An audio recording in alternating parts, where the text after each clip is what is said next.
So hello guys, कैसे हो आप सब। सबसे पहले प्रणय की तरफ से एक प्यारी सी good morning and guys welcome to my another blog. So guys ये है पार्ट 2।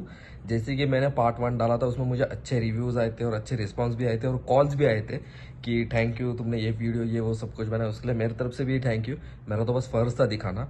पर गाइस ये है पार्ट 2 और ये पार्ट 2 में मैं बहुत सारे डिसएडवांटेजेस बताऊंगा जो कि मुझे पसंद नहीं आए बिल्कुल भी। सो देखो गाइस, सबकी थिंकिंग बहुत अलग होती है। कुछ और लोग कुछ और सोचेंगे, मैं कुछ और सोचूंगा। पर ये वीडियो मैं मेरे हिसाब से बना रहा हूँ कि मुझे क्या क्या चीजें पसंद नहीं आई है। वैसे तो इसमें 5-6 पॉइंट्स रह गए, वो तो आपको शाम को एक्सप्लेन करूंगा। पर आज देखते हैं हमारा दिन कैसा जाता है। वैसे तो आज मेरा वर्क फ्रॉम होम है। सो सबसे पहले करते हैं ब्रेकफास्ट और करते हैं अपना ऑफिस शुरू। जैसे ही मेरा अगर लंच ब्रेक होगा तब मैं आपको ये पूरे पॉइंट्स बताऊंगा। और गाइज अगर आप फ्लैट्स लेने की कोशिश कर रहे हो पुणे में तो गाइज ये वीडियो आपके लिए है और ये वीडियो आखिरी तक देखना। वैसे तो बहुत मजा आएगा और शायद मुझे आपको वीडियो भी पसंद आए या ना पसंद आए, इसके लिए तो फिर भी ठीक है। अगर पसंद आता है तो आप लाइक कर सकते हो, नहीं पसंद आता है तो उसके लिए मेरी तरफ से सॉरी। सो गाइज ये है एक छोटा सा सरप्राइज। ये ऐसा सरप्राइज है जो कि मेरे दीदी को हो गए हैं एंगेजमेंट को 2 साल पूरे। और वैसे तो जीजू है नहीं घर पे, तो उन्होंने भेजा ये गिफ्ट। तो अब ये दीदी खोलेगी। दीदी प्लीज इसे खोलिएगा। ओ भाई साहब, ये है थोड़ा सा अजनबी केक। मतलब 3/4 तो मैं खा सकता हूँ, दीदी 1/4 खा सकती है क्योंकि दीदी डाइट पे, मैं नहीं हूँ। सो गाइज यहाँ पे कटने जा रहा है केक। हैप्पी एंगेजमेंट एनिवर्सरी दीदी एंड जीजू। गाइज दीदी का तो पार्ट हो गया है खत्म। अब ये पूरा केक है मेरा। मतलब ये 1 घंटे में तो खत्म हो जाएगा, पर मैं सोच रहा हूँ इसको 2 दिन तक चलाओ करके। पर पहले गाइज इसको एक बार टेस्ट करके देखते हैं। ऐसा लग रहा है कि पूरा चॉकलेट चॉकलेट है।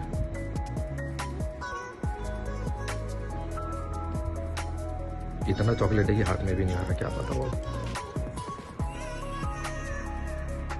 खाओगे? थोड़ी देर में खिला ही दूंगा आपको। तो गाइज यहाँ पे आ गया है मेरा लंच। यहाँ पे बने हैं आज आलू के पराठे। वैसे तो आज मेड नहीं आई थी, ये बना है दीदी ने। उसके साथ है दही और ये है मिर्ची का ठेचा। सो करते हैं जल्दी से लंच। इसके लिए इसके बाद भी एक सरप्राइज है गाइज, वो पता चल ही जाएगा। सो गाइज यहाँ पे चल रहा है मेरा ऑफिस और यहाँ मैं कर रहा हूँ अपना थंबनेल रेडी और यहाँ पे हो रहा है मेरा वीडियो अपलोड। सो मिलते आपको थोड़ी देर से।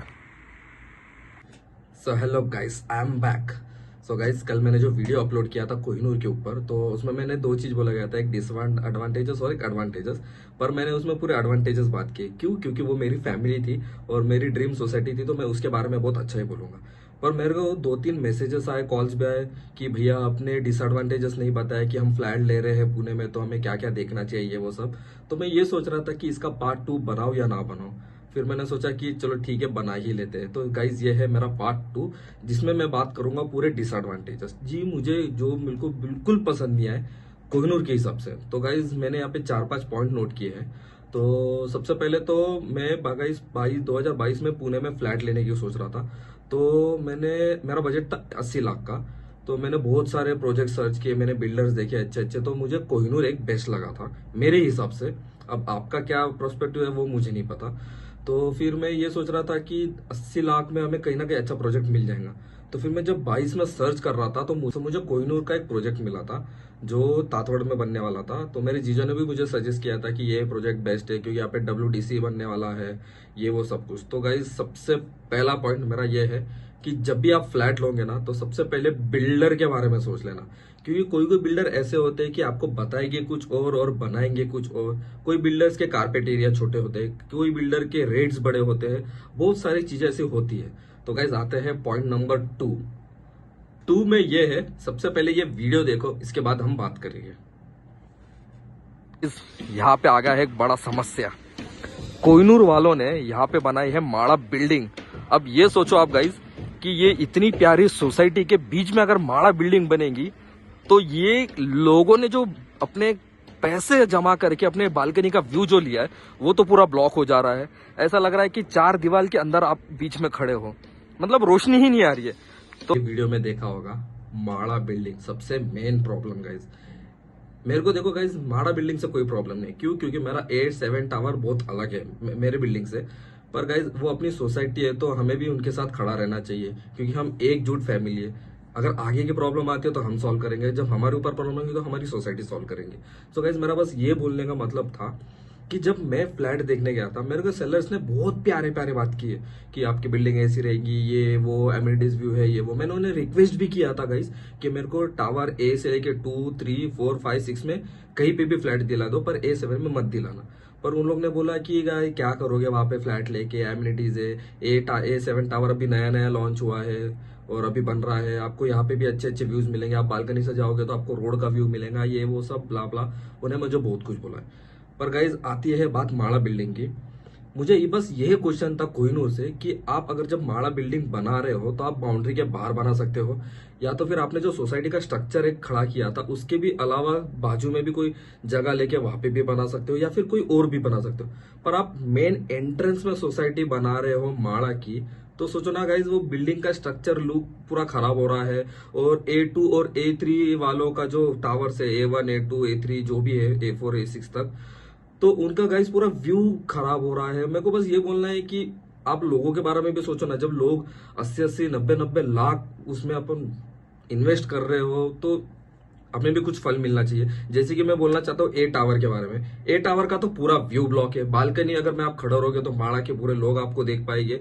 चलो ठीक है, A3, A4 जो भी है हमारी सोसाइटीज दिखते, तो वो मेरे एक फैमिली है। पर माड़ा तो कुछ और ही है, तुम बाउंड्री के बाहर भी बना सकते हो। तो बस मेरा ये सजेशन था। माड़ा से तो मैं बहुत दुख हूँ। कोहिनूर वालों, अगर आप ये वीडियो देख रहे होंगे तो थोड़ा तो भी सुधर जाना। सो गाइज अभी आता है तीसरा पॉइंट। तीसरा पॉइंट ये है, 90% of people live on loan paying 60K per month. So guys ये है कि आधे से ज्यादा लोग, 90% ऑफ लोग हमारे कोहिनूर में तो EMI पे करके रह रहे हैं। तो सोचो गाइज, वो एक ट्रैप में फंसे हुए हैं। अगर आप जॉब करते हो, अगर आपने जॉब छोड़ दी, तो आपके तो बैंक वाले हर हमेशा आपके अकाउंट में से 70 से 80 हजार रुपए काटने ही वाले हैं। वो तो आपके ऊपर रहम करेंगे नहीं। तो आप एक जाल में फंस गए। मतलब आप जॉब भी नहीं छोड़ सकते, आप कुछ भी नहीं कर सकते। आपको कुछ भी करके आपके अकाउंट में 70 to 80,000 रखना है कि हाँ भाई, मेरा 1 तारीख को EMI का डेट है तो मेरा EMI कटने वाला है। सो गाइज वो भी एक ट्रैप हो गया है। मेरे को तो इसके बारे में कुछ बात नहीं करना, पर ठीक है, आप हर महीने पैसा पे कर रहे हो और आप हर हमेशा सोच रहे हो कि मैं अभी जाऊंगा सोसाइटी में 2026 में, 27 में, 28 में, जब भी हमें पोजीशन मिलेगा हम जाएंगे, ऐसा वैसा ये वो सब, फिर भी ठीक है। और रही बात गाइज, मैं कल जैसे कि सोसाइटीज में विजिट करने गया था, तो मैंने एक इंजीनियर सर से पूछा था कि गाइज हमें विजिट करने के लिए कब मिलेगा। तो उन्होंने हमें बोला गया था कि A5 से लेके A टावर 6 तक आपको 3 महीने के अंदर अंदर आपको मॉक विजिट के लिए बुलाया जाएगा और आपको एक मेल आएगा। चलो ठीक है। फिर मैंने इसके टावर के बारे में पूछा, सर आप हमारा A7 का टावर कब आने वाला है विजिट के लिए। 1 टावर से लेके 4 टावर तक विजिट हो जाएगा, तो 5th, 6th और 7th का उसके 3 महीने बाद होने वाला है। और वो फुल कॉन्फिडेंस के साथ कह रहा था। तो मैंने उसका भी रिकॉर्ड किया है, मेरे मोबाइल में है। जब वो टाइम आएगा तब मैं वो सागर सर को भी ये वीडियो दिखाने वाला हूँ। मेरे पास पूरे प्रूफ है। चलो ठीक है, अब आते हैं गाइस चौथे पॉइंट के ऊपर। पहले ये वीडियो देखो, इसके बाद हम एक्सप्लेन करेंगे। ये है यहाँ का पूरा WDC का एरिया, जो अभी काम पूरा बंद हो चुका है, और ये जा रहा था मेरे सोसाइटी की तरफ रोड। तो ये गौर से देखना, इसके ऊपर भी डिसएडवांटेजेस बहुत सारे हैं, ताकि मैं बहुत नाराज हूँ। सो गाइज ये रही वीडियो WTC की, world trade centre. So guys 2022 में ये वर्ल्ड ट्रेड सेंटर का काम शुरू हुआ था, और मैंने 2023 के दिसंबर में एंडिंग में मैंने वो फ्लैट ले लिया था। वो मुझे कॉस्ट गिरा था 80 lakhs का। वो है मेरा कारपेटियरा 883 A7 टावर में। चलो ठीक है, मैं बता ही देता हूँ सब कुछ आज। तो ऐसा कुछ सीन हुआ था। मेरे पापा ने मुझे दिए थे 80 लाख रुपए, बेटा अपना 80 लाख का बजट है, तेरे को जहाँ फ्लैट लेना है ले ले। क्योंकि मेरे वो टाइम मम्मी पापा थे विदर्भ में। तो मैंने बहुत सर्च किया ये वो सब कुछ, तो मुझे कोहिनूर बहुत पसंद आया। क्यों? क्योंकि वहाँ पे WTC बन रहा था। तो चलो ठीक है, 5-6 साल बाद उसका रेट बढ़ जाएगा, फिर या फिर हम उसे बेचेंगे या फिर हम खुद वहाँ पे रहने चले जाएंगे। क्योंकि मेरी अभी तक शादी हुई नहीं है और मुझे और 4 साल बाकी है शादी के लिए। तो मतलब ठीक है, चलो हो जाएगा ये सब कुछ। तो गाइज ऐसा कुछ सीन हुआ था। फिर 2024 आया, और 24 के मिड में WTC का काम रुक गया था। तो ये बात मेरे पापा तक भी पहुंच गई थी कि मेरे पापा ने भी सुन लिया था कि WTC का काम हो गया है बंद। तो मेरे पापा ने ये बोला कि देख बेटा, तूने सबसे अंदर फ्लैट लिया है। वैसे तो मेरे हाईवे से 1.8 किलोमीटर समथिंग कुछ है, वो दिन मैंने कल उसमें गिना था। तो फिर मैं ये सोच रहा था कि पापा ने बोला अंदर कितना फ्लैट लिया है तूने, उसके बाद अभी डेवलप नहीं होगा ये वो। मैंने पापा बोला पहले आप टेंशन मत लो, सब कुछ हो जाएगा। 2030 तक अपने आजू बाजू भी सोसाइटीज आ जाएंगे और हमारा बहुत अच्छा व्यू है ये वो सब कुछ मैंने बोला। डब्ल्यूडीसी नहीं आ रहा है तो क्या हुआ, पर लक होना तो मेरे जैसा होना। गाइज मैंने फ्लैट लिया था डब्ल्यूडीसी के कारण, और जैसे मैंने फ्लैट लिया उसके बाद वो काम पूरा बंद हो गया। तो सोचो पापा के मेरे को कितने ताने सुनने पड़े। फिर मैंने बोला ठीक है चलो हम बेचेंगे ये वो। और गाइज अभी हमारे ग्रुप में भी ऐसा कुछ सीन चल रहा है कोहिनूर के, कि कुछ लोग अभी अपने फ्लैट्स बेचने के लिए आ रहे हैं। सोचो अभी उनको कितना गुस्सा आ रहा होगा। पहले आ रहा है माड़ा, फिर डब्ल्यूडीसी बंद, और फिर कोहिनूर कुछ अपने रूल्स अलग निकाल रहा है। जैसे कि मैंने आपको विंडोज के बारे में भी बताया था। सोचो अभी जहाँ पे मैं मंत्रा मुनार में रहता हूँ उसके तो विंडोज पूरे ओपन है, मतलब पूरी ग्रिल लगी हुई है। तो हमारे कोहिनूर में भी तो दे सकते थे ना। मेरा ये बस बोलने का मतलब है, तुम 1/4 दीवार लगा रहे हो और 3/4 ग्लास लगा रहे हो, या तो उससे अच्छा पूरा ग्लास दे दो, या तो फिर पूरी दीवाली पैक कर दो ना, उसको भी एक रूम बना दो। बालकनी क्यों दे रहे हो तुम हमें, वो भी एक सीन है गाइस। तो ऐसे ऐसे कुछ सिचुएशंस। तो देखो गाइस, बोलने के लिए तो मेरे पास बहुत कुछ है, पर मैं उतना डिटेल में जाना नहीं चाहता हूँ। फिर भी ठीक है। वैसे कल मैंने एक ब्लॉग बनाया था, उसमें मुझे बहुत अच्छे रिस्पॉन्स आए थे, तो सोचा कि डिसएडवांटेजेस भी बताया जा ही सकता है। तो मैं सोचा कि चलो थोड़े से पॉइंट्स बता देते हैं।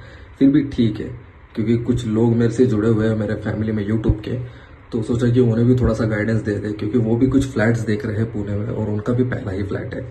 फिर भी ठीक है, मैं तो उतना डिटेल में जाना ही रहा। तो गाइज हमारे सोसाइटी में आए हैं कुछ बड़े वीआईपी लोग। देखो इनकी नंबर प्लेट देखो एक बार, ब्लैक फ्लेम, इनको कोई कुछ नहीं बोलेगा। और यहाँ पे चल रहा है इनका कुछ प्रचार टाइप, ये चेक करो एक बार। लोगों की भीड़ देखो, वोट्स मांगने आए हैं इन लोग। तो गाइज हम आए हैं अभी पूल टेबल खेलने, क्योंकि आज मेरे घर पे कोई नहीं है, तो सोचा मैं थोड़ा बाहर आऊँ थोड़ा फ्रेश होने के लिए। और ये दोनों है मेरे गाँव के विदर्भ के, तो थोड़ा खेलते हैं पुल और चलते हैं घर। गाइज यहाँ पे चल रहा है इनका प्रचार, और हमारी सोसाइटी है कम से कम 600-700 फैमिलीज की, और यहाँ पे देखो गिन के बस 50-60 लोग हो गए, क्योंकि किसी को इंटरेस्ट नहीं है ना इसमें, सब तो अपना काम देखेंगे। ये लोग जो खाली बैठे पड़े हैं इनका प्रचार सुनने के लिए। सो गाइज अभी बज रहे हैं रात के 11, और हम अपना ब्लॉग यहाँ पे ही एंड करने वाले हैं। तो वैसे तो मैंने कुछ 2-3 ही पॉइंट बताए थे हमारे फैमिली में, कि क्या क्या डिसएडवांटेजेस है, क्या आपको देखना चाहिए पहले फ्लैट खरीदते वक्त, सेल्समैन्स आपको कैसे है पिघलाते हैं फ्लैट के लिए, ये वो सब कुछ बहुत कुछ है। जब आप टेबल पे बैठोगे खुद, आपको खुद ब खुद समझ में आ जाएगा कि कैसे क्या सिचुएशंस होते हैं, क्या क्या हमें देखना चाहिए। पर सही बात बताओ तो मुझे माड़ा बिल्डिंग के बारे में कोई आइडिया नहीं था। फिर भी ठीक है, अभी बन गया। वैसे तो हमने कोहिनूर वालों, हमारे फैमिली ने 3-4 बार मीटिंग की बिल्डर्स के साथ ये वो, पर वो नहीं माने, क्योंकि कोहिनूर कोहिनूर है, जो बिल्डर को पसंद आएगा वो खुद करेगा। फिर भी ठीक है। सो अभी हो रही है रात, तो हमें अपना ब्लॉग यहाँ पे ही एंड करना पड़ेगा। मिलते हैं अगले ब्लॉग में, तब तक के लिए बाय, टेक केयर और गुड नाइट। और अगर मेरा ब्लॉग अच्छा लगा तो मेरे चैनल को लाइक करके एक सब्सक्राइब तो ज़रूर कर सकते हो।